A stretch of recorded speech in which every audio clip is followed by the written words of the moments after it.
This story is not about learning English faster. It is about finally speaking. Most people think their problem is vocabulary. Some think it's grammar.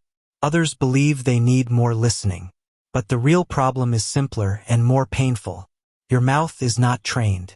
You understand English. You know many words. You can read. You can listen. But when it's time to speak, your mouth freezes. This story will show you why your mouth refuses to talk, why thinking more makes speaking worse, how fluent speakers train their mouth, not their brain, why repetition beats intelligence, how to force your mouth to speak naturally, how to break fear through action, not motivation. After this story, you will stop waiting to feel ready. You will stop translating in your head. You will start speaking even with mistakes. Your confidence will rise naturally. Your mouth will move without permission. This is not theory. This is mental plus physical speaking training through story. If you've been silent for years, this is where your voice wakes up. You don't have a language problem. You have a mouth problem. Think about it. You understand English videos. You understand podcasts. You understand conversations. But when someone looks at you and asks a simple question, your mind goes blank, your chest tightens, and your mouth does nothing. Silence. That silence has followed you for years. Not because you're stupid. Not because you're lazy. Not because English is impossible. But because your mouth was never trained to speak. No one told you this. They told you, learn more vocabulary. Study grammar. Listen more. So you listened. You studied. You learned. But your mouth stayed silent. Because mouths don't learn by listening. They learn by movement. Just like muscles. You can watch 1,000 workout videos, but your body won't change until you move. Speaking is the same. Fluent people don't think faster. Their mouths move faster. And once your mouth learns to move, your confidence follows. This story is about one person who stopped thinking and trained his mouth to talk. And once it started, it never stopped again. Chapter 1: The Silent Mouth Problem. He could understand almost everything, and that was the most painful part. English videos made sense to him. Podcasts felt familiar. Subtitles were no longer necessary. People assumed he was good at English. But no one knew the truth he carried inside his chest every day. His mouth was silent. Completely silent. When it was time to speak, something invisible locked his jaw. Words that existed clearly in his mind refused to come out. It felt like standing in front of a door with the key in his hand, but his fingers would not move. Every time he tried to speak, his heart beat faster, his breathing became shallow, and his thoughts began racing in circles. He wasn't afraid of English itself. He was afraid of the moment before speaking. That moment when the world waits. That moment when silence feels louder than mistakes. He replayed these moments again and again at night, asking himself the same question. Why can I understand, but not speak? For years, he blamed himself. He thought he wasn't smart enough. He thought his accent was bad. He thought he needed more time, more courses, more books. So he studied harder. He listened longer. He memorized more words. And yet, his mouth stayed frozen. The frustration slowly turned into shame. He avoided conversations. He nodded instead of answering. He smiled instead of speaking. Silence became his comfort zone and his prison. The more he stayed silent, the harder it became to speak. His mouth forgot how to move naturally. Just like an unused muscle, it weakened over time. One day, he realized something uncomfortable. When he spoke his native language, he didn't think. He didn't plan. He didn't translate. His mouth moved automatically. But in English, he treated speaking like an exam. Every sentence had to be perfect before it could exist. And because perfection never arrives, silence always won. That was the moment the truth hit him. His brain was not the problem. His mouth was untrained. He had spent years feeding his brain and starving his mouth. No one had ever told him that speaking is physical. That words live in muscles, not just memory. That fluency is built through movement, not thinking. That night, he made a decision that felt small but dangerous. He stopped waiting to feel ready. He stopped caring about sounding stupid. He stood alone in his room and forced his mouth to move. Not loudly, not perfectly, just movement, simple sounds, broken sentences, awkward pauses. His mouth felt heavy, slow, and uncomfortable, but it was moving, and for the first time in years, something inside him felt alive. He wasn't fluent. He wasn't confident, but he was no longer silent. That was the beginning, not of perfect English, but of a speaking life. Chapter 2: Why Your Mouth Refuses to Move. There is a painful moment every English learner knows too well. A moment when your mind is full of ideas but your mouth feels locked, heavy, and disobedient, as if it no longer belongs to you. You know the words. You understand the question. You even hear the answer clearly inside your head. But when it is time to speak, nothing comes out. Or worse, only broken sounds, weak sentences, and awkward pauses escape. This is not laziness. This is not lack of intelligence. And it is definitely not because you are bad at English. Your mouth refuses to move because it has never been trained to move under pressure. From the beginning, you were taught to learn English with your brain, not with your mouth. You memorized vocabulary silently. You read grammar rules quietly. You answered multiple-choice questions without speaking. Your brain became strong, but your mouth remained a beginner. So when real conversation arrives, your brain sends commands faster than your mouth can execute, and the result is panic. Your nervous system detects danger. Not physical danger, but social danger. Fear of judgment, fear of mistakes, fear of embarrassment. In that moment, your body activates a natural survival response. Your throat tightens. Your jaw becomes stiff. Your tongue feels slow. Your breathing becomes shallow. This is why your mouth freezes. It is not refusing to speak English, it is trying to protect you. The truth is uncomfortable but freeing. Speaking is a physical skill, not just a mental one. Just like playing a musical instrument or learning a sport, your mouth, tongue, lips, and breath must be trained through repetition. But most learners never do this. They wait until they feel ready. They wait until they know enough words. They wait until they are confident. And while they wait, their mouth stays untrained. Confidence does not come before speaking. Confidence is the result of speaking. Your mouth refuses to move because it does not trust you yet. It has not experienced enough safe repetition to believe that speaking English will not hurt you emotionally. Every time you stayed silent, every time you chose not to speak, your body learned a dangerous lesson. Silence equals safety. So now, when you try to speak, your mouth resists. Not because it is weak, but because it is loyal to the old rule. Don't speak, don't risk. Another hidden reason your mouth freezes is perfection pressure. You try to say everything correctly the first time. Your brain attempts to plan the entire sentence before the first word leaves your lips. This creates overload. Your mouth cannot wait that long. Real speech happens step by step, not all at once. Native speakers do not know the end of the sentence when they start it. They begin, adjust, correct, and continue. But you were taught that mistakes are bad, that hesitation is failure, that broken sentences mean low intelligence. So your brain blocks your mouth until it finds the perfect sentence, and that sentence never arrives. The result is silence. This silence then creates shame, and shame strengthens the block. This cycle repeats until speaking feels impossible. There is also the pain of past experiences hiding behind your silence. Maybe you were laughed at. Maybe someone corrected you harshly. Maybe you felt small when you spoke. The body remembers emotional pain longer than logical facts. Even if you know it is safe to speak now, your nervous system may still remember the past. So your mouth tightens before you even try. This is why motivation alone is not enough. You cannot shout confidence into a nervous system that has learned fear. You must retrain it gently, physically, patiently. Here is the most important realization of this chapter. Your mouth does not need more knowledge. It needs more permission. Permission to be slow. Permission to sound imperfect. Permission to move before the sentence is ready. When you allow your mouth to speak without waiting for your brain to approve every word, something powerful happens. The block weakens. The muscles relax. The breath deepens. Your voice becomes stronger. Speaking stops being a test and starts becoming an action.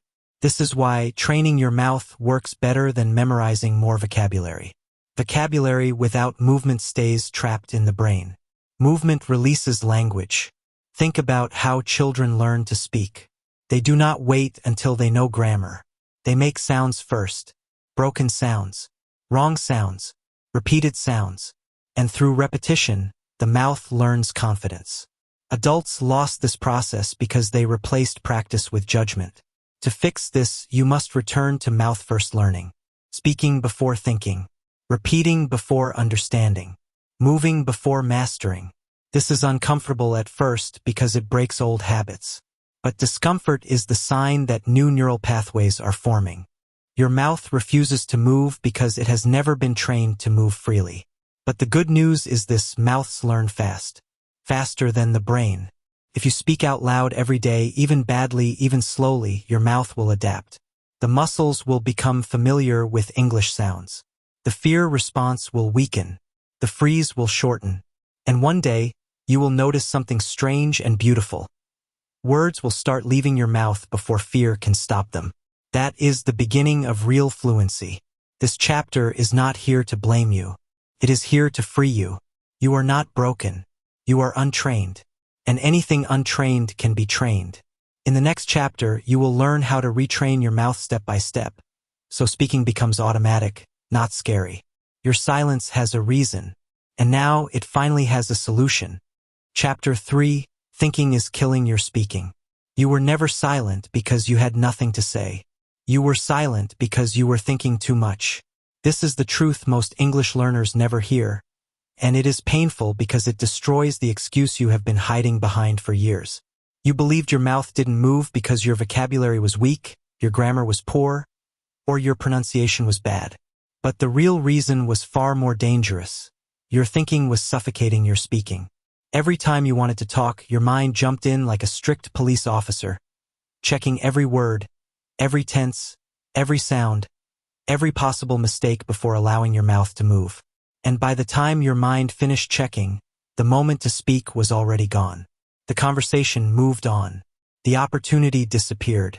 And you were left with the same familiar feeling, regret mixed with self-blame. Thinking feels safe. Silence feels safe. Overthinking feels intelligent. But in reality, overthinking is fear wearing the mask of intelligence. Your brain tells you, wait, think first.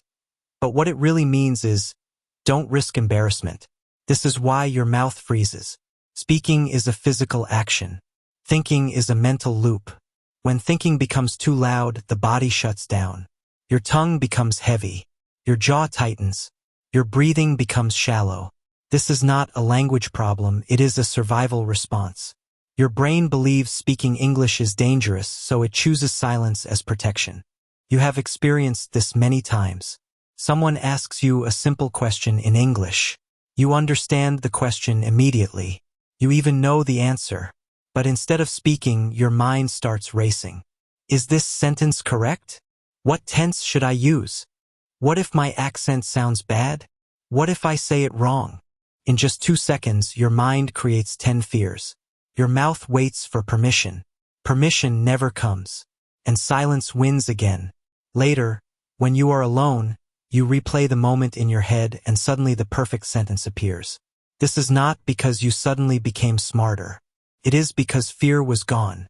Your thinking relaxed. Your mouth was free. This proves one thing clearly. You already have the English, you just can't access it under pressure. The most brutal truth is this: fluency does not come from thinking more. It comes from thinking less. Native speakers do not think in sentences before they speak. They think in meaning, emotion, intention. The words come after. But you were trained to do the opposite. Schools taught you that English is something you must calculate. Teachers taught you to stop and think before speaking. Exams taught you that mistakes are dangerous. Over time, your brain learned a toxic habit. Think first, speak later. But real conversation does not wait. Real conversation rewards speed, not perfection. And this mismatch is what is destroying your speaking ability. When you overthink, you disconnect your mouth from your mind. Speaking becomes unnatural. Your voice sounds weak, your rhythm breaks, your confidence collapses. You don't sound like yourself. You sound like someone trying to survive. This is why your English feels different from your personality. Inside, you are confident, expressive, intelligent. But in English, you feel small, slow, unsure. It hurts because you know this is not who you really are. Thinking too much steals your identity. It turns a powerful person into a silent observer. To understand how deep this problem is, you must accept one hard fact. Your mouth will never become fluent if it waits for your mind to be ready. The mind is never ready. It always wants more time, more checking, more certainty. But fluency lives in motion, not preparation. Children become fluent not because they think better, but because they speak before thinking. They make thousands of mistakes, but their mouths learn speed, rhythm, and confidence. Adults do the opposite. They think first, speak later, and wonder why nothing changes. There is a moment you must remember clearly. Every time you chose silence over imperfect speech, you trained your brain to fear speaking more. Silence feels comfortable in the short term, but it poisons your progress long term. Your brain learns patterns. If you keep thinking instead of speaking, your brain strengthens the thinking pathway and weakens the speaking pathway. This is why your mouth feels stiff. It is not trained. It is not broken, it is untrained. The turning point comes when you stop asking, "Is this sentence correct?" and start asking, "Can my mouth move?" This is a dangerous shift for your fear, but a powerful one for your growth. The goal is not beautiful English. The goal is moving English. Once your mouth moves, fluency begins to grow naturally. Speed improves. Confidence follows. Accuracy comes later. But if your mouth never moves, nothing grows. You must accept something uncomfortable. You will speak badly before you speak well. There is no other path. Thinking is trying to skip this stage, but the stage cannot be skipped. Every fluent speaker in the world passed through broken sentences, strange grammar, and awkward pronunciation. The difference is they allowed their mouth to move while you trained yours to wait. Today, that training ends. From this moment, your rule must be simple. If you understand the idea, speak immediately, even if the sentence is ugly. Ugly sentences are not failure. Ugly sentences are training. They teach your mouth timing, rhythm, coordination, and courage. Thinking kills speaking because it delays action. Action builds fluency. You are not here to sound smart. You are here to become fluent. And fluency demands one sacrifice: letting go of control. Let your mouth make mistakes. Let your voice shake. Let your sentence break. Each broken sentence is a brick in the foundation of real speaking power. This chapter is not asking you to stop thinking forever. It is asking you to change the order. Speak first. Think later. Correct later. Improve later. But move now, because a silent mouth never learns to speak, no matter how smart the mind is. In the next chapter, you will learn how to break the thinking loop and force your mouth to act, even when fear is loud. This is where real mouth training begins. Chapter 4: The Mouth-Brain Disconnection. Most English learners believe their biggest problem is vocabulary, grammar, or confidence. But the real problem is deeper, quieter, and more dangerous. It is something almost no one explains clearly. It is the mouth-brain disconnection. Your brain knows English.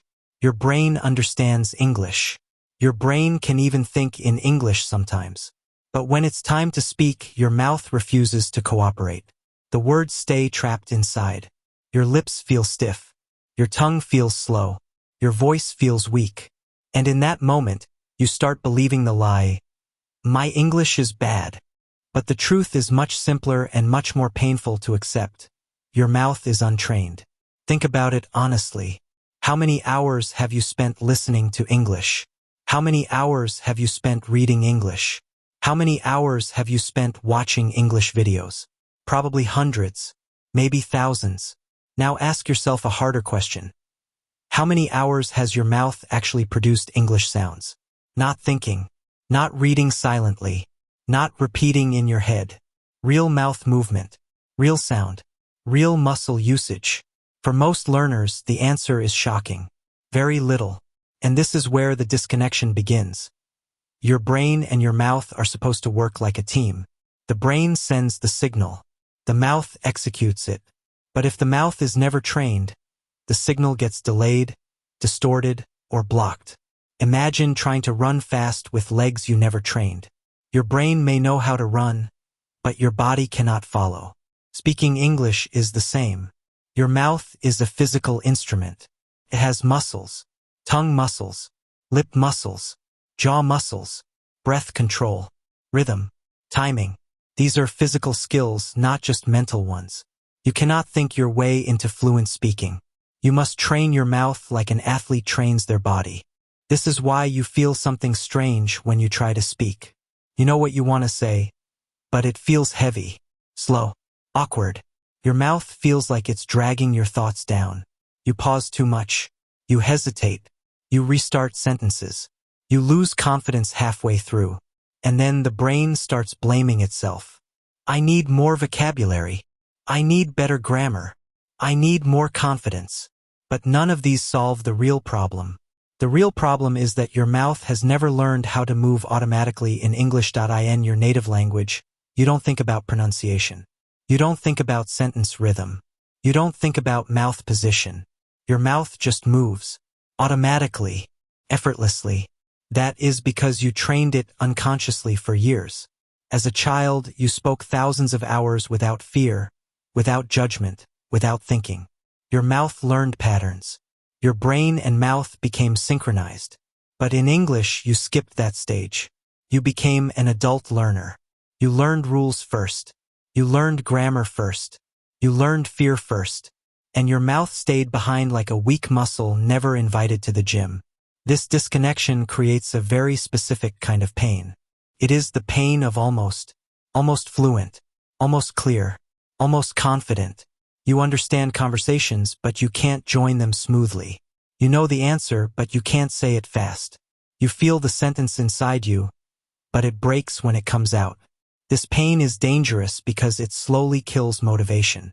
You start thinking, maybe I'm just not a speaking person. Maybe English is not for me. Maybe I should stop trying so hard. But that thought is the final trap. Because you were never failing. You were just training the wrong part.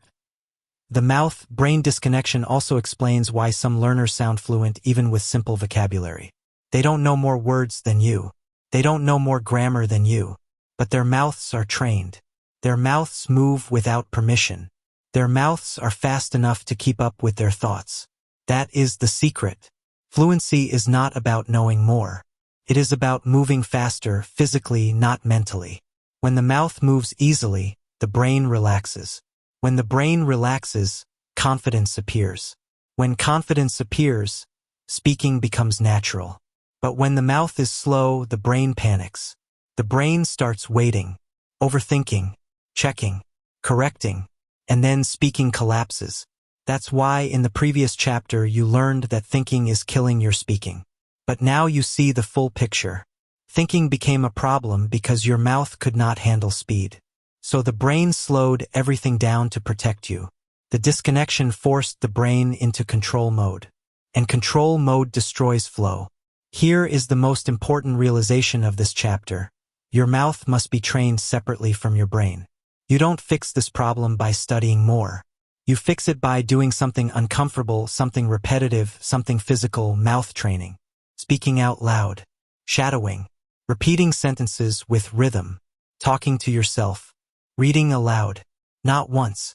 Not sometimes. But daily. Consistently. Without caring about mistakes. Without stopping every sentence. Without correcting every sound. When you train your mouth, something magical happens. First, it feels stupid. Your mouth feels tired. Your tongue feels slow. You feel embarrassed even when you're alone. But after days, something changes. Your mouth starts remembering patterns. Your tongue learns shortcuts. Your lips stop hesitating. Your voice becomes stronger. And suddenly, when your brain sends a signal, the mouth responds faster. The delay shortens. The gap closes. The disconnection weakens. And then one day, you experience a moment you will never forget. You speak a sentence in English without planning it. Without stopping. Without fear. Comes out smoothly. Maybe not perfectly, but clearly. And in that moment, you realize something shocking. You were never bad at English. You were just disconnected from your mouth. This chapter is not here to motivate you with beautiful words.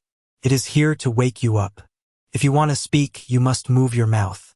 If you want fluency, you must train physically. English is not just a language in your head. It is a skill in your body. And until your mouth becomes strong, fast, and obedient, your brain will always feel trapped. From this chapter on, everything changes. You stop asking, how can I speak better? And you start asking, how can I train my mouth today? Because when the mouth is ready, speaking becomes automatic. And when speaking becomes automatic, confidence is no longer something you chase. It becomes something you live.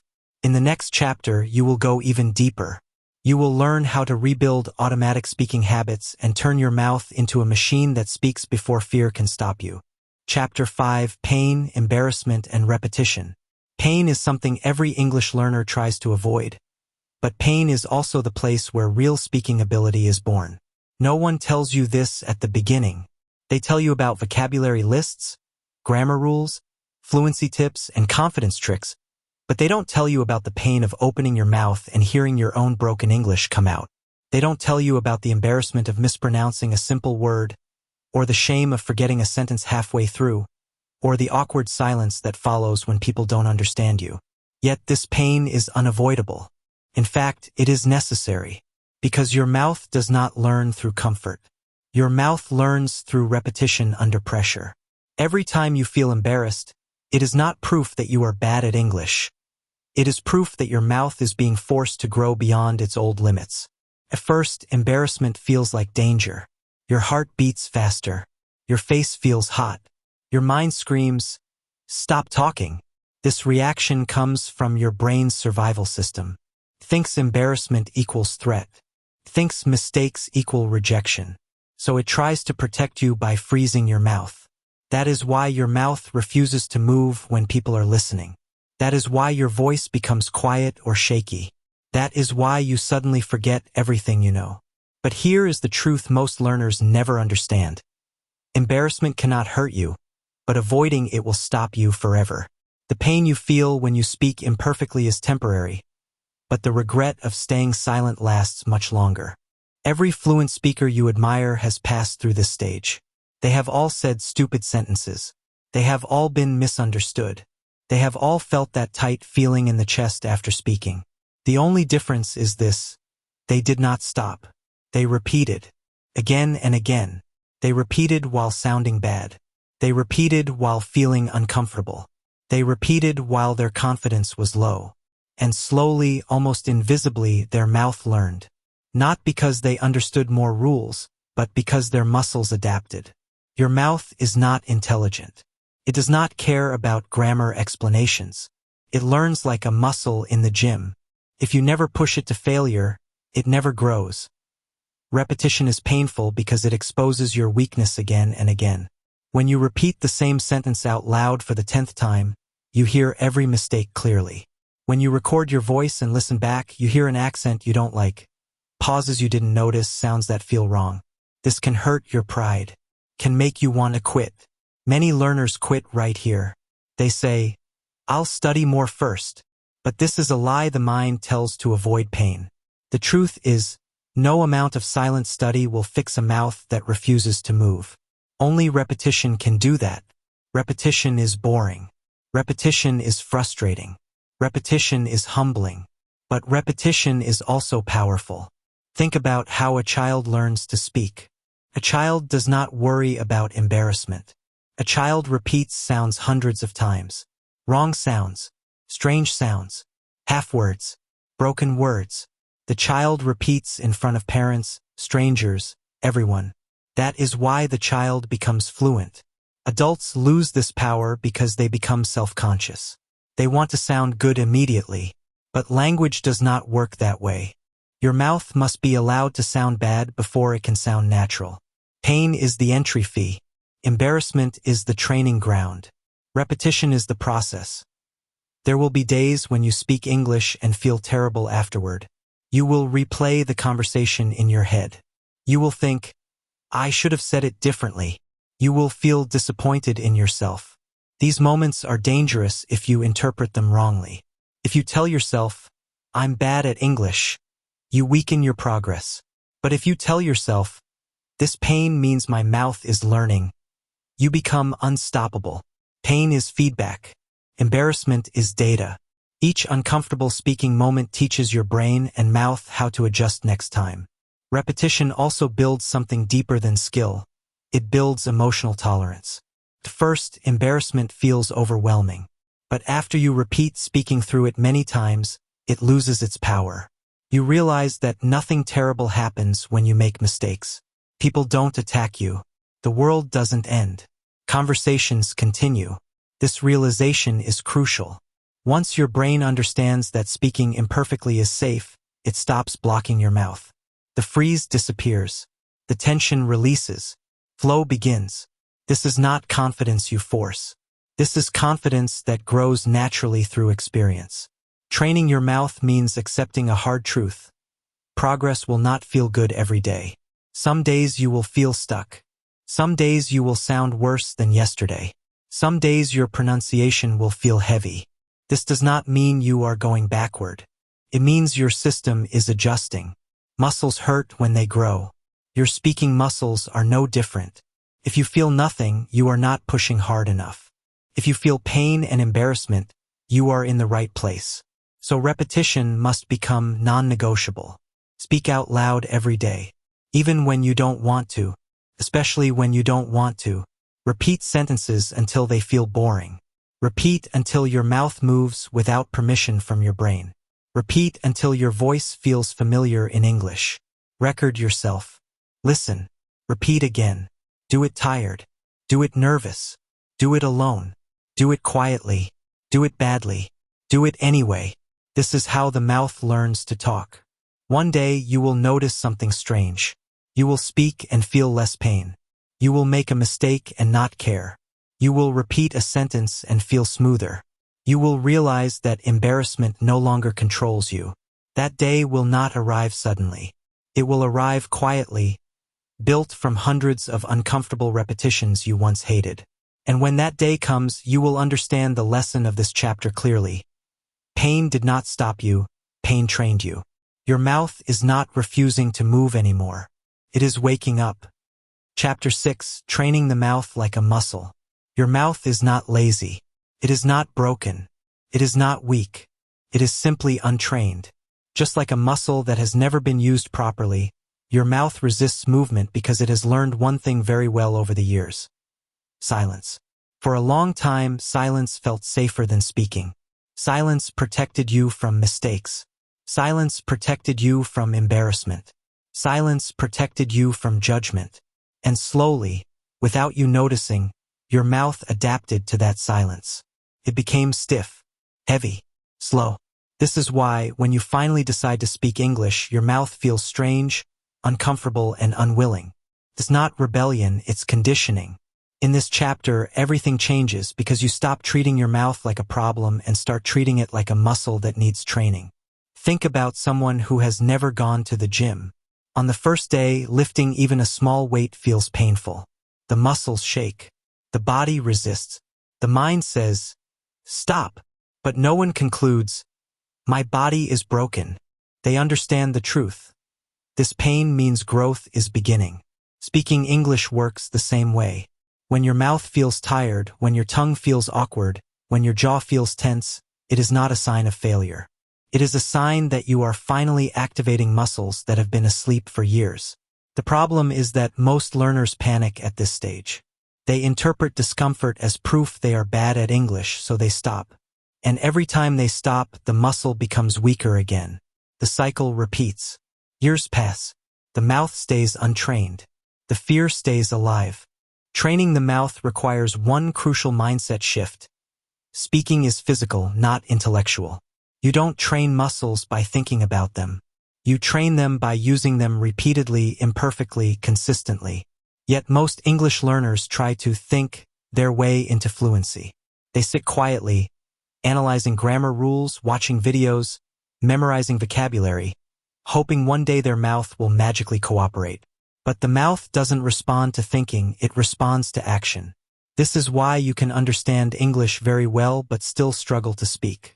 Your brain knows, but your mouth has no experience. Knowledge lives in the mind. Fluency lives in the body.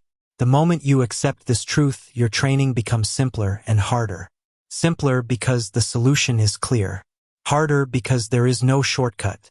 You must move your mouth every day. Not perfectly, not confidently, just consistently. You must speak even when your voice sounds strange. You must repeat even when you feel stupid. You must continue even when your mouth feels tired. Because this repetition is not just about sound, it is about building neuromuscular memory. Every time you say a word out loud, your brain sends signals to your tongue, lips, jaw, and vocal cords. At first, those signals are slow and messy, but repetition cleans them, sharpens them, strengthens them. Over time, speaking becomes automatic, not because you learned more, but because your body learned how. At this stage, embarrassment becomes your greatest teacher. Every awkward sound, every mispronounced word, every broken sentence is doing important work inside you. It is teaching your mouth new movements. It is stretching your speaking range. It is expanding your comfort zone. Fluent speakers did not avoid embarrassment. They survived it. They walked through it. They let it burn and kept going. The learners who never become fluent are not less intelligent. They are simply less willing to endure temporary discomfort for long-term freedom. Training the mouth means choosing progress over pride. It means deciding that sounding bad today is worth sounding confident tomorrow. There is also something deeply psychological happening during mouth training. When you force yourself to speak out loud, even alone, your brain starts to rewire its fear response. In the beginning, your heart may beat faster. Your chest may feel tight. Your thoughts may scream, "Stop!" But if you continue anyway, your brain learns a powerful lesson. Speaking is not dangerous. Each session reduces fear slightly. Each repetition weakens anxiety. Over time, the fear that once controlled you loses its power.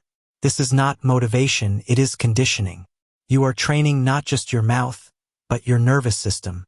Another hidden truth is that slow speaking is strength, not weakness during training.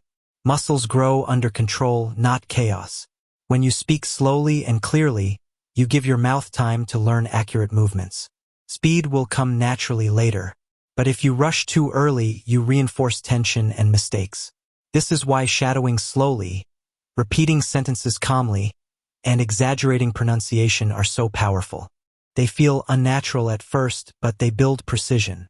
And precision becomes fluency. As the days pass, something subtle but powerful begins to happen. Your mouth starts moving without permission. Words come out before fear can stop them. Sentences begin forming without effort. You may not notice it immediately, but others will. Your voice sounds stronger. Your pauses feel natural. Your speaking feels more alive. This is the reward of training. Not perfection, control. Control over your mouth. Control over your fear. Control over your voice. Eventually, speaking English stops feeling like a test and starts feeling like a physical activity, like walking, like breathing, like movement. And this is the moment when everything changes. Because once speaking becomes physical, it becomes sustainable. You no longer rely on motivation. You rely on habit. You no longer wait to feel confident. Confidence follows action. Your mouth, once silent and stubborn, becomes flexible, responsive, and reliable. It has learned its job. Training the mouth like a muscle is not glamorous. It is repetitive. It is uncomfortable. It is invisible to others. But it is the most honest work you will ever do in your English journey. Because this work cannot be faked. It shows up in your voice. It shows up in your flow. It shows up in your presence. And one day, without realizing it, you will speak. And instead of fear, you will feel something else entirely. Freedom. Chapter 7, Breaking Fear Through Forced Output. Fear does not disappear by thinking about it. Fear disappears only when it is exposed, challenged, and pushed through action. This is the lesson Aiden learned the hard way in this chapter, the chapter where he finally understood that confidence is not something you wait for, it is something you force into existence. Until now, he had trained his mouth, repeated sentences, practiced alone, and built awareness. But one invisible wall still stood in front of him. The fear of being heard. The fear of sounding wrong.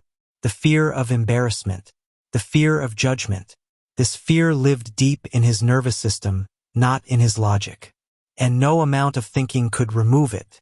That was when Aiden discovered the truth most English learners avoid.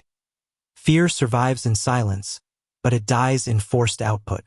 Forced output does not mean speaking perfectly. It means speaking even when your body resists. It means opening your mouth while your heart is beating fast. It means producing sound even when your mind screams, "Stop!" For years, Aiden believed he needed to feel ready before speaking. But readiness never came. Every time he waited to feel confident, fear grew stronger. Fear was patient. Fear was comfortable. Fear liked silence. And as long as Aiden stayed quiet, fear stayed alive. The breakthrough came when he flipped the rule in his mind. I will not wait for fear to disappear. I will speak until fear disappears. This single decision changed everything. The first time he practiced forced output, it felt horrible. His mouth was dry. His voice shook. His sentences were broken.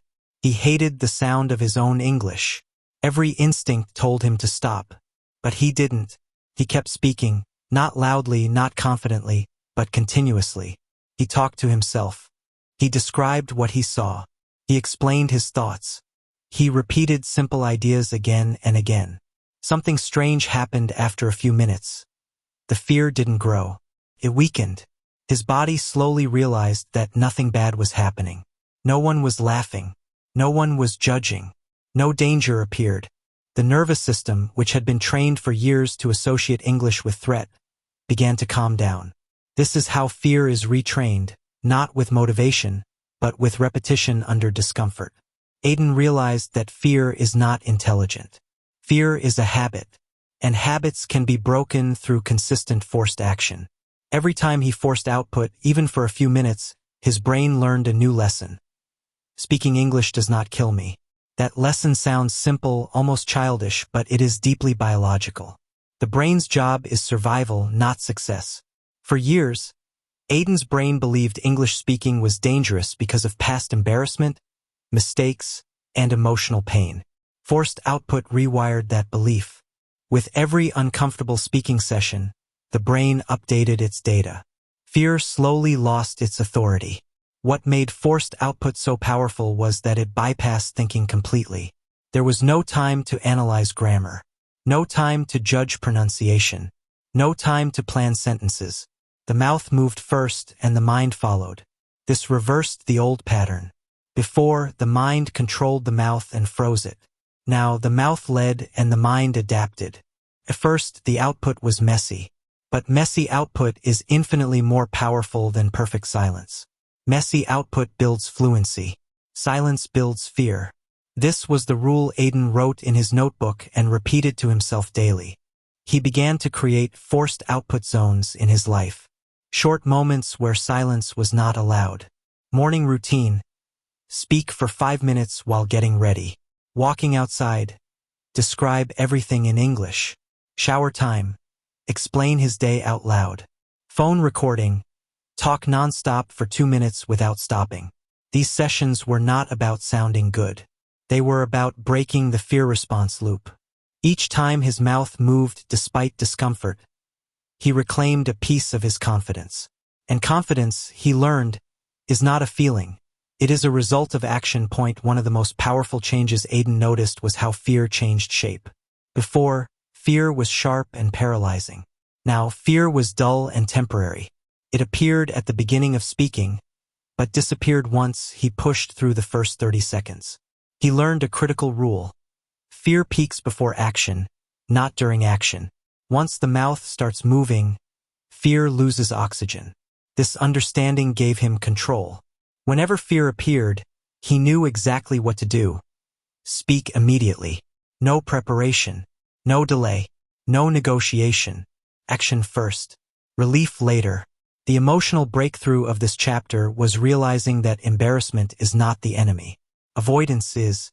Aiden had spent years avoiding embarrassment, and in doing so, he avoided growth. Forced output taught him that embarrassment is short-lived, but confidence compounds. One awkward sentence today saved him from years of silence tomorrow. He stopped trying to protect his ego and started building his future. This shift was painful at first, but deeply freeing. The fear that once controlled his mouth now became a signal. This is where growth is happening. Slowly, his voice changed. Not the accent, not the grammar, the energy. His voice sounded more alive, more direct, more present. Even when he made mistakes, his speech had momentum. People listened. Conversations lasted longer. Responses came faster. He wasn't fluent yet, but he was no longer trapped. He was moving forward. Fear was no longer a wall. It was a door he walked through every day. By the end of Chapter 7, Aiden understood something fundamental. English fluency is not built by waiting to feel confident. It is built by forcing output until confidence has no choice but to appear.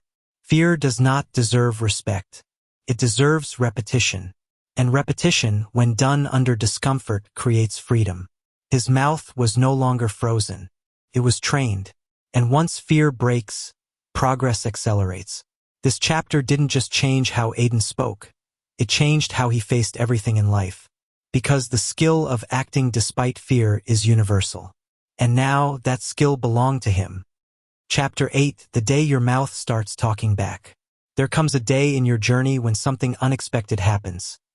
Not loudly, not dramatically, but so clearly that you can never unsee it again. It is the day your mouth starts talking back before your mind finishes thinking. First, it surprises you.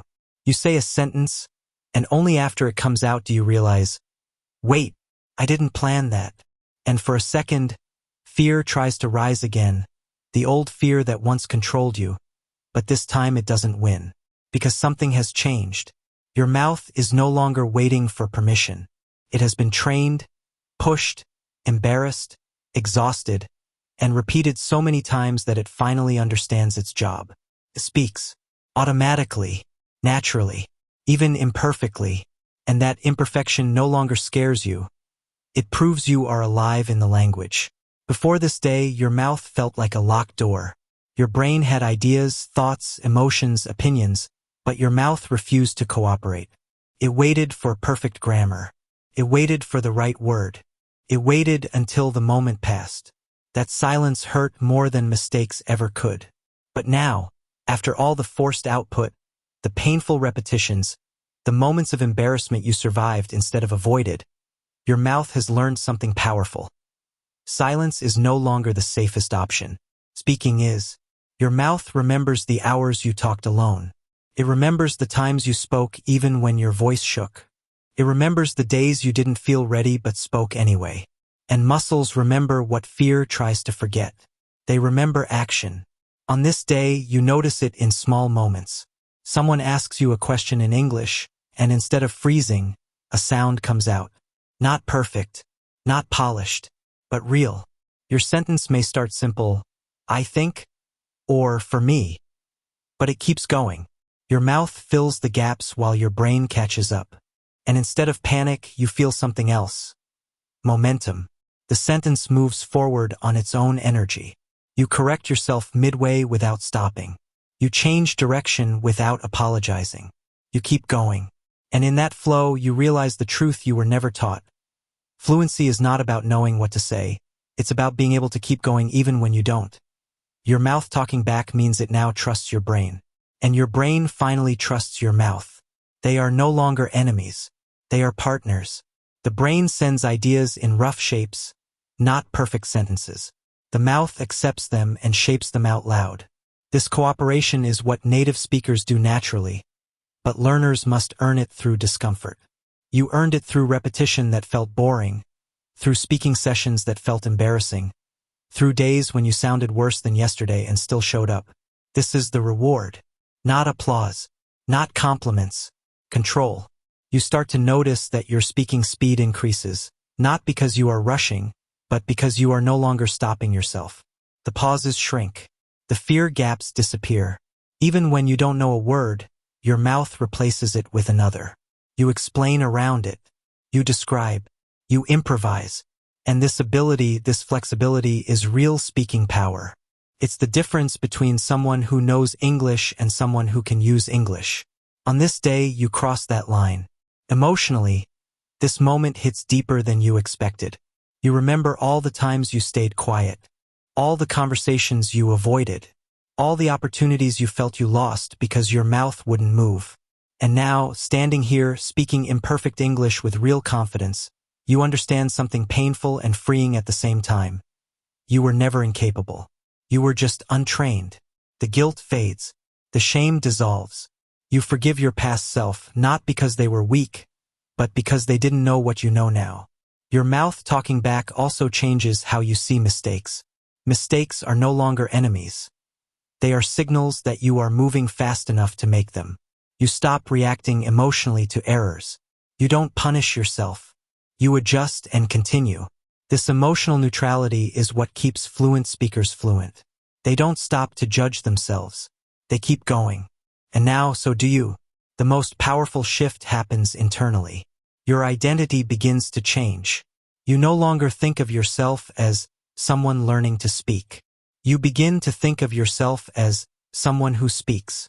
Not perfectly, not always smoothly, but consistently, bravely, automatically. Your mouth has learned its role. It doesn't wait for confidence anymore. It creates confidence through action. Each time it talks back, it proves to your brain that fear is unnecessary. This chapter is not the end, but it is the proof.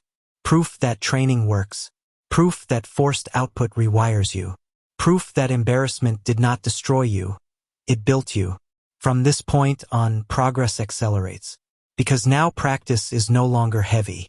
Speaking no longer feels like pushing a broken machine. It feels like moving a trained body, sometimes tired, sometimes messy, but responsive. The day your mouth starts talking back is the day English stops being theory and becomes behavior. And behavior, once trained, does not disappear. It stays with you in conversations, in interviews, in real life. This is the day you stop asking, "Can I speak English?" and start asking, "How far can I take this?" Your mouth is awake now, and it won't go back to sleep. Chapter 9. Speaking without permission. There is a moment in every serious English learner's journey when something dangerous and powerful happens. You stop asking for permission. Not permission from teachers. Not permission from grammar rules. Not permission from native speakers. And most importantly, not permission from your own fear. This chapter is about that moment.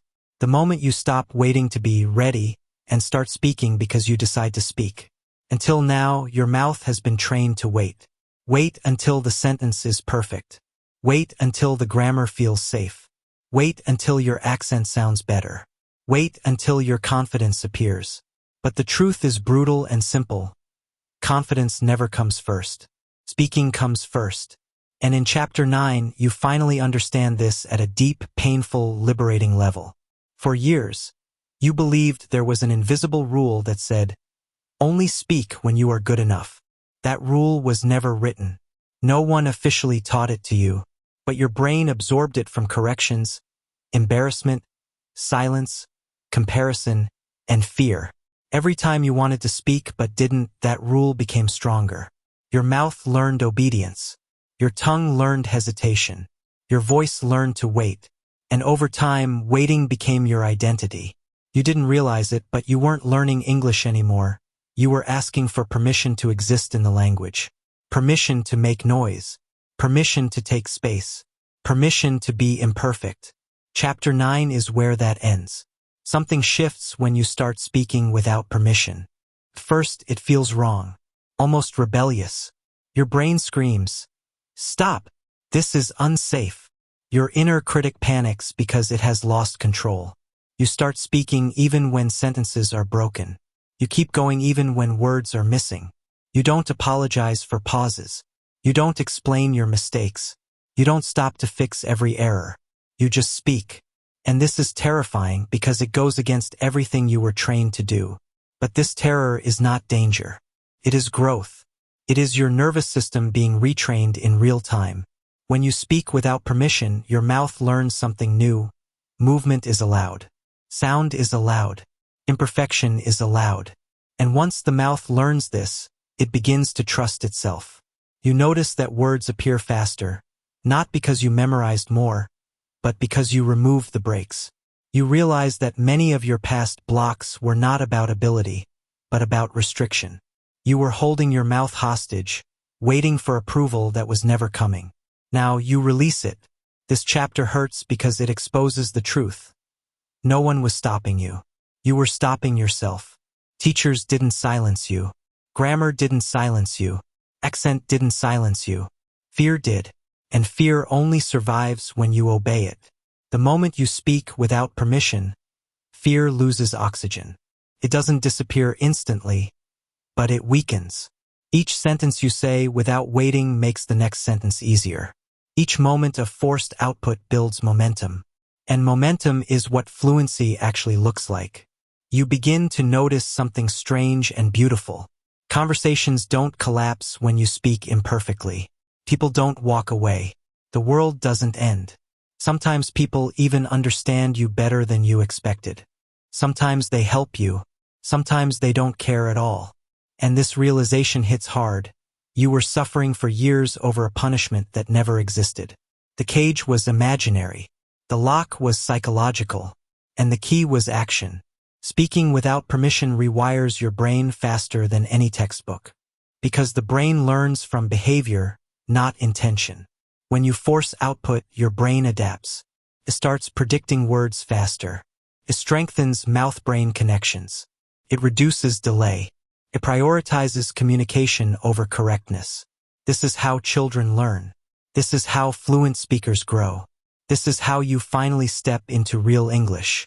Not academic English. Not classroom English. Living English. Your voice changes in this chapter. Not in accent, but in energy. It becomes firmer, less apologetic, more present. You stop starting sentences with sorry, and I'm not sure, and my English is bad. You stop shrinking before you speak. You start owning space. And ownership changes everything. Because when you own your voice, your mouth stops freezing. Freezing only happens when the brain thinks silence is safer than sound. Chapter 9 teaches your brain the opposite. Speaking is survival. Speaking is power. There will still be mistakes. There will still be awkward moments. But now they don't control you. You don't retreat after them. You don't replay them at night. You don't punish yourself. You move forward.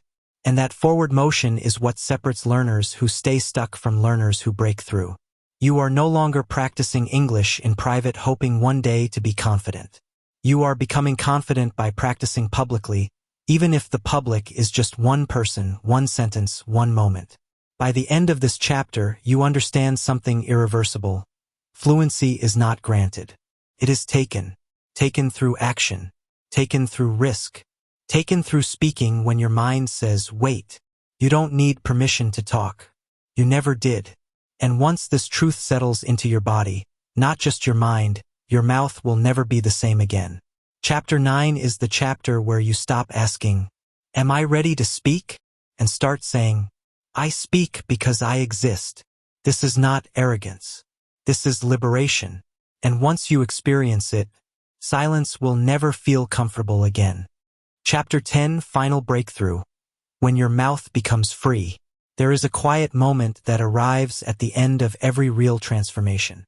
It doesn't come with applause. It doesn't announce itself loudly. It simply appears one day, unexpectedly, when you open your mouth, and words come out without asking your mind for permission. Not perfect words, not beautiful words, but real words, alive words. Words that move forward instead of hiding inside you. This is the final breakthrough. And if you've reached this chapter, it means something important. You are no longer the person who was afraid to speak. Think back to the beginning of this journey. Your mouth was silent, heavy, frozen. You had thoughts, ideas, feelings, but your mouth refused to cooperate. You waited for confidence. You waited for perfect grammar. You waited for the right moment. And while you waited, life passed. Conversations passed. Opportunities passed. This was never because you were lazy or weak. It was because no one ever taught you the truth. Speaking is not a mental skill first, it is a physical one. You don't think your way into talking. You talk your way into thinking. Now look at where you are. Your mouth has been trained. Your fear has been challenged. Your hesitation has been exposed. Your excuses have been dismantled. You stopped asking, "Am I ready?" and started saying, "I'm speaking anyway." That single decision changed everything. The final breakthrough is not fluency. The final breakthrough is permission. Permission to speak badly.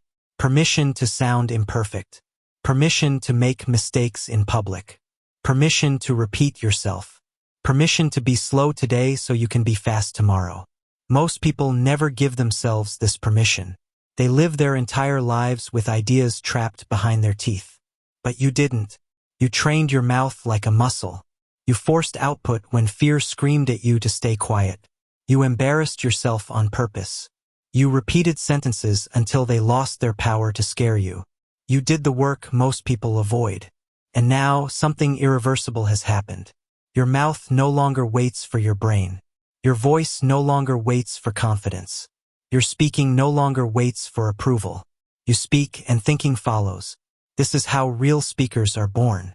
From this point forward, your progress will not stop. It will accelerate. Because once the mouth is free, everything else follows naturally. Vocabulary grows faster, listening becomes sharper, confidence becomes real, and fluency stops feeling like a dream and starts feeling like a direction. You won't wake up one day magically fluent, but you will wake up one day realizing that silence no longer controls you. And that realization is more powerful than perfect English. Now comes the most important part of this entire journey. What you do next. If you go back to silence, fear will return. If you stop forcing output, the mouth will weaken again. If you wait for motivation, progress will slow. But if you continue just a little every day, you will become unstoppable. Here is your simple rule going forward.